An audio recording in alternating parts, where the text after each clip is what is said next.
para poder participar da IBD, então vai ter uma realocação. A gente vai para o momento da palavra e depois desse momento a gente vai ter o tempo precioso da ceia que condiz com todo esse momento falando sobre família espiritual, porque nós fazemos isso como um corpo. Mas aproveitando até, enquanto nós cantávamos essa última canção, uma coisa que falou meu coração foi: nossa, mas essa música agora é tão boa para emendar com a mensagem que vai falar sobre o cerne da questão do propósito da família, o Senhor e os seus cuidados, enfim, né? E nós vamos ter a oportunidade agora de meditar a respeito dessa característica nas famílias. Eu quero convidar você a abrir a sua Bíblia, porque nós vamos meditar em Efésios capítulo 6. Nós vamos ler o versículo 19 e o 20.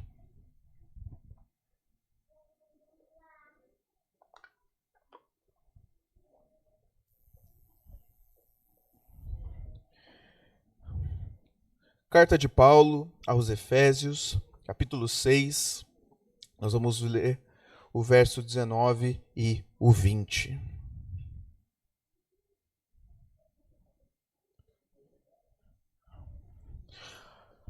Antes de nós realizarmos a leitura, eu quero aproveitar essa oportunidade para contextualizar você daquilo que a gente vai ler.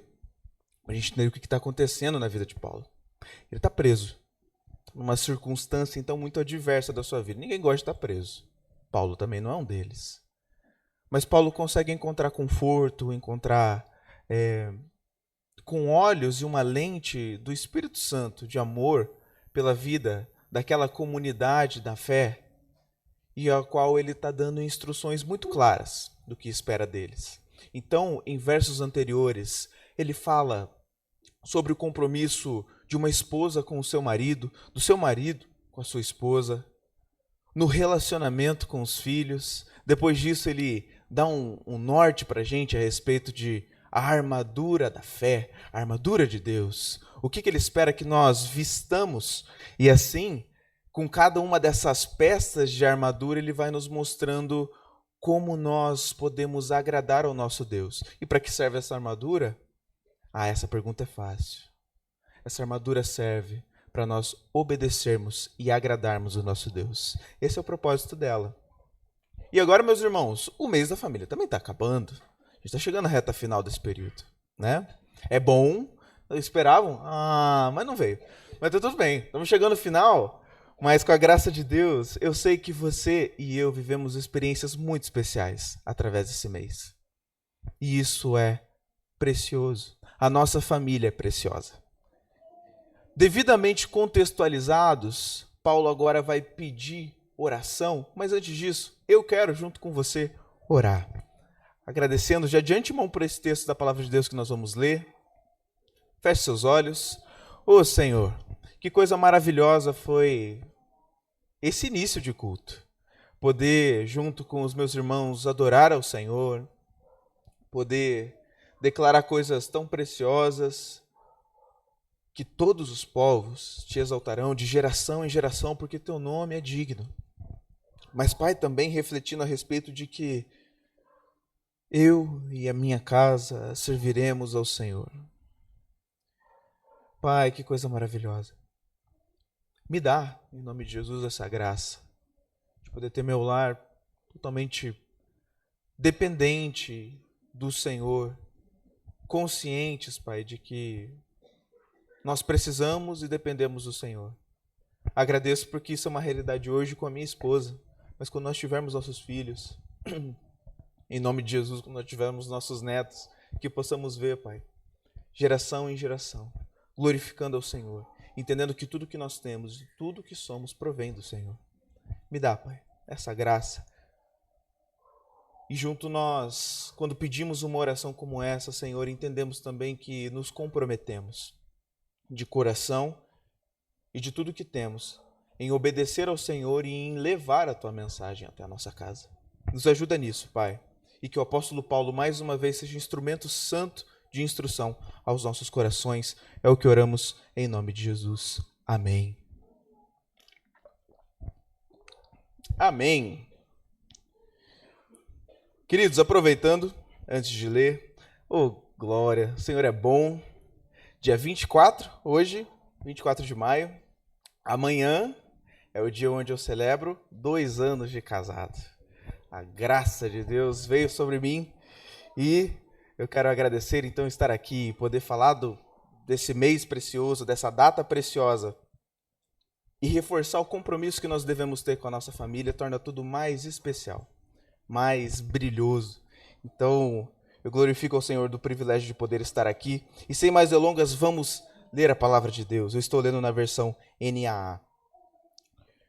E orem também por mim, para que, no abrir da minha boca, me seja dada a palavra para, com ousadia, tornar conhecido o ministério do Evangelho, pelo qual sou embaixador em cadeias, para que em Cristo eu seja ousado para falar como me cumpre fazer.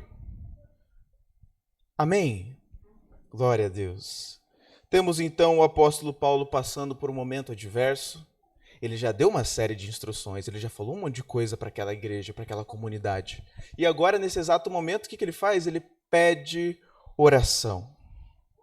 E essa oração, meus irmãos, não é um pedido para que as dores cessem, para que ele seja retirado daquele local.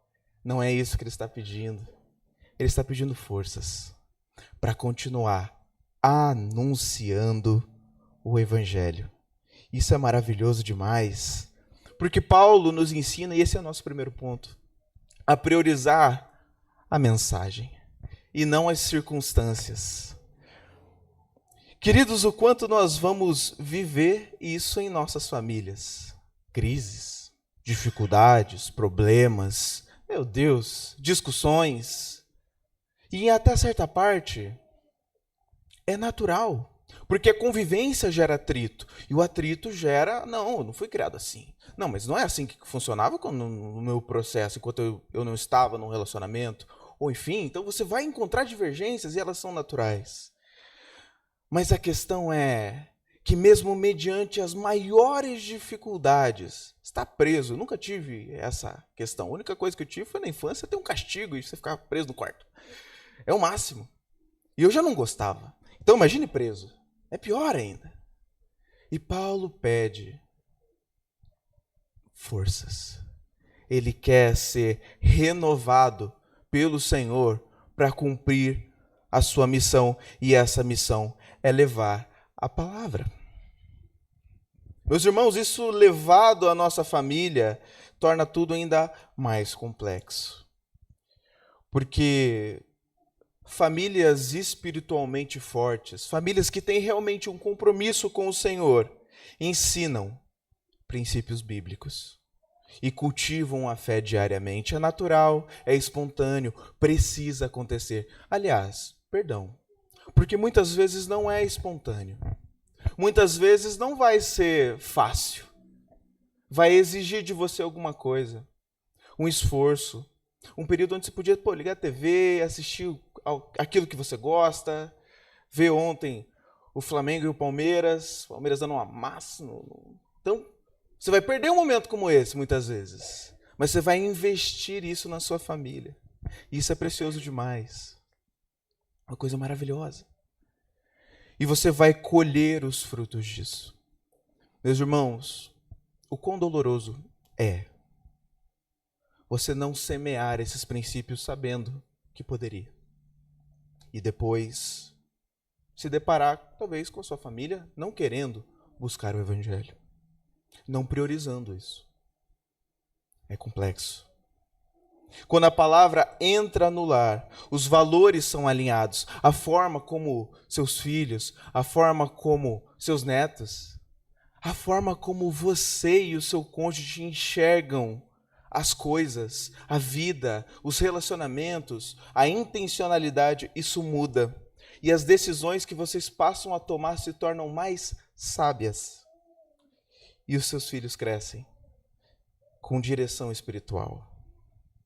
A fé precisa ser vivida dentro da casa, antes de ser pregada fora.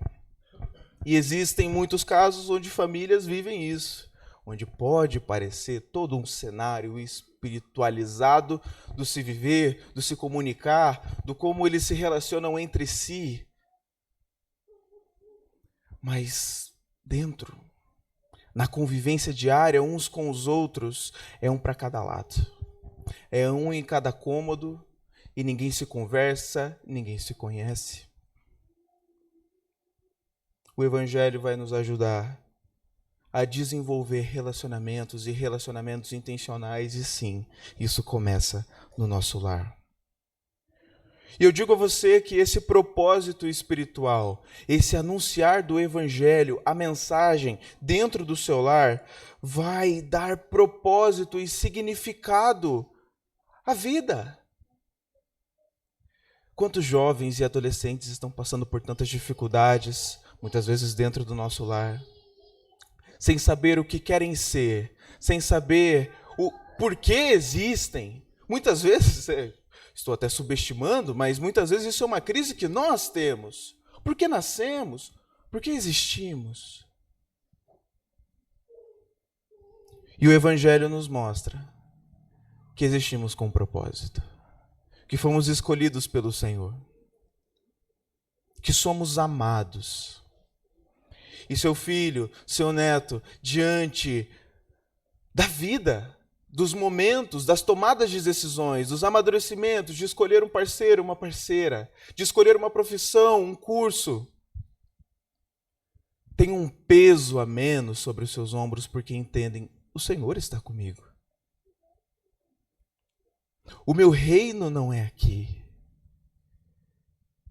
O meu Deus está comigo e Ele há de me dar forças. E isso traz uma leveza maravilhosa. Quantas vezes eu já desfrutei disso? Porque falar assim parece mais fácil, mas... Queridos, muitas das coisas da minha vida eu sou grato pelo que eu passei, por ter um lar onde eu fui amado. E um lar onde o Evangelho foi anunciado. E quando eu precisei me deparar com situações, com momentos, com tomadas de decisão, eu estive amplamente amparado pela presença da minha família, sim, mas pela ciência de que o meu Deus estava comigo. E isso me trouxe segurança nas minhas tomadas de decisão, e hoje eu glorifico a Deus pela minha família e oro para semear o mesmo. A família representa o reino de Deus. E essa fidelidade para com a mensagem, para o que o Senhor espera de nós, ela não pode depender da circunstância. Estávamos orando agora, antes de começar o culto. Acho que os irmãos que chegam um pouquinho antes conseguem ver a gente ainda aqui, todo mundo reunido, orando, compartilhando, enfim. E ali, meus irmãos, nós ouvimos alguns pedidos de oração. Saúde, questões voltadas a irmãos queridos que amamos, tomando antibiótico, estão fazendo realmente um tratamento de saúde. E esses irmãos preciosos aqui, sorrindo, alegres, mas com certeza com o coração também comprometido com o seu ente querido, mas decidiram e tomaram uma decisão de estar aqui. E eu sei que isso pode trazer uma crise para pessoas que não entenderam o Evangelho genuinamente. Mas, meu Deus, o que está fazendo aqui? É que o teu ente querido vai estar lá. Mas eu sei que o coração desses que estão aqui é o que eu posso fazer. Essa pessoa pertence ao Senhor. Eu estou aqui para adorar o meu Deus, e se Ele, que é o médico dos médicos, tem um propósito nesse momento, nessa restauração da saúde, é Ele quem pode fazer. O que eu posso fazer? Orar. Adorar ao meu Deus. Porque mesmo mediante as dificuldades e os problemas de saúde, o Senhor está conosco. Veja a crise, a dificuldade, o momento da doença. Ele não pode atrapalhar aquilo que o Senhor já lhe entregou. Que a saúde, que as questões financeiras, que elas não derrubem aquilo que você está construindo em adoração ao seu Deus. Elas vêm em primeiro lugar. Entenda que o Senhor está nesses momentos. Ele não está ausente. Ele te ouve. Ele te ama. Então não é porque a dificuldade veio que você deixará a sua presença. Pelo contrário, que seja um incentivo. Preciso buscar mais o meu Deus. Preciso me aproximar dele, ouvir a sua voz e seguir aquilo que ele tem para mim. Até porque é na dificuldade, meus irmãos, é tão fácil você parecer espiritual, parecer crente quando está tudo bem. É muito tranquilo, não gera em você nenhum desafio, mas é quando, perdão o termo, mas quando a giripoca pia, que você realmente mostra se de fato o seu coração pertence ao Senhor ou não. É nesse momento onde o seu filho, onde o seu neto vai olhar para você e falar, vamos ver agora se é realmente isso mesmo. Se realmente há algo diferente. Porque ele vai estar na escola, ele vai estar em outros ambientes, ele vai ver. Não, quando o negócio está feio, o negócio está feio. Então, e a crise está instaurada. Mas quando a dificuldade vier no seu lar, a forma como você proceder, a decisão de reunir todos no seu lar, dar as mãos, como nós fizemos aqui, fechar os olhos e dizer, vamos orar ao nosso Deus, porque Ele está conosco. É isso que vai testemunhar. É isso que ele, que ela vai guardar. E vai dizer, opa, quando a coisa estiver difícil, eu também sei para onde recorrer. Eu sei como o pai, a mãe, o vô, a avó, como eles procedem. Uma família anuncia Cristo pelo exemplo. Queridos, o que eu quero frisar mais uma vez com você, disso que nós refletimos, é que a família tem um propósito espiritual. Não pense só que é a convivência, é o dia a dia, e essas coisas vão tentar nos cegar, para nos fazer pensar que é só viver no piloto automático e deixar as coisas continuarem, crescerem e avançarem. Mas não, existe um propósito espiritual dentro do seu lar. Uma família possui uma identidade missionária. Com a graça de Deus, eu também vivenciei isso no meu lar, durante a minha criação. Eu via a forma como os relacionamentos dos meus colegas com as suas famílias e a forma como, quando eles se relacionavam com a minha, eles viam algo diferente. E isso era o amor que existe no Evangelho. O amor que existe em nosso Deus, que incendeia os nossos corações. E já não dá mais para viver da mesma forma. Nos muda, nos transforma. Deus não formou a sua casa apenas para sobreviver, mas para representar o reino de Deus. Feche seus olhos, eu quero orar com você. Enquanto oro, eu quero fazer algumas perguntas. E a primeira delas é, Cristo é o centro do seu lar? Sim, é claro que é.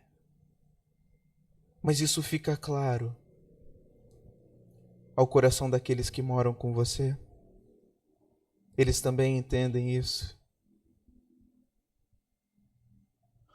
Sua casa tem representado o reino de Deus?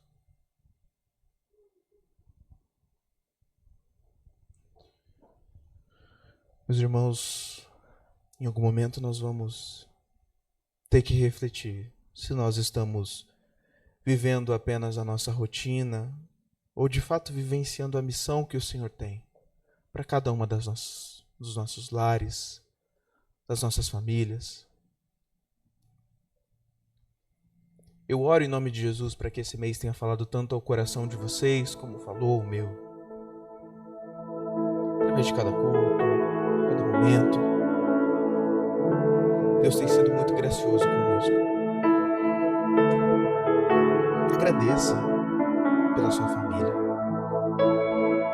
Eu sei que há adversidades, há dificuldades, mas seja grato. aquilo que o Senhor te deu. Porque esse é o primeiro passo. Muitas vezes nós queremos construir tantas coisas, mas nós não começamos desenvolvendo gratidão por aquilo que o Senhor já nos deu. E que essa gratidão, em nome de Jesus, se transforme em ação devolutiva, no qual, mediante essa gratidão pelo que você recebeu do Senhor, você derrame no seu lar, através do que nós lemos. Paulo pede forças para completar a missão, anunciar o Evangelho àqueles corações.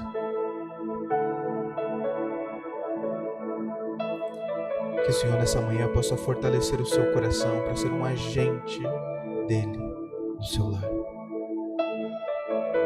Pai querido, nós queremos agradecer pelo tanto que nós já recebemos do Senhor. Somos gratos pelas nossas famílias, pela criação que recebemos. Pai, ela pode não ter sido fácil,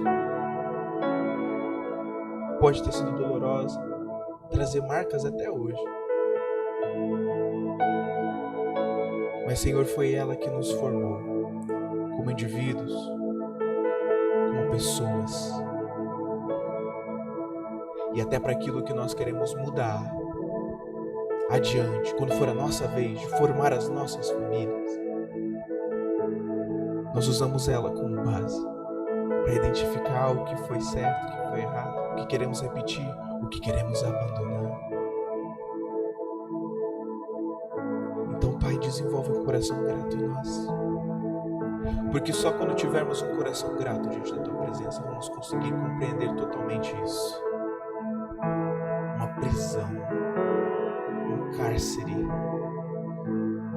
E esse homem diz: eu quero forças, orem por mim, porque eu preciso completar a missão. Nós só vamos conseguir compreender isso, Pai, como quando tivermos lentes de amor, lentes intencionais para o nosso lar, olhando para eles com ternura, com os olhos de Cristo. Pedimos, Pai, que o Senhor nos ajude, porque precisamos do Senhor para isso. Nós te amamos, Deus, e queremos experimentar mais e mais da Tua doce presença em nossos lares. E que o nosso lar, em nome de Jesus, impacte outros para a glória do Teu nome. É o que nós oramos, Pai, gratos, em nome e por amor a Jesus. Amém. E graças a Deus. Deus abençoe a igreja. Vamos cear?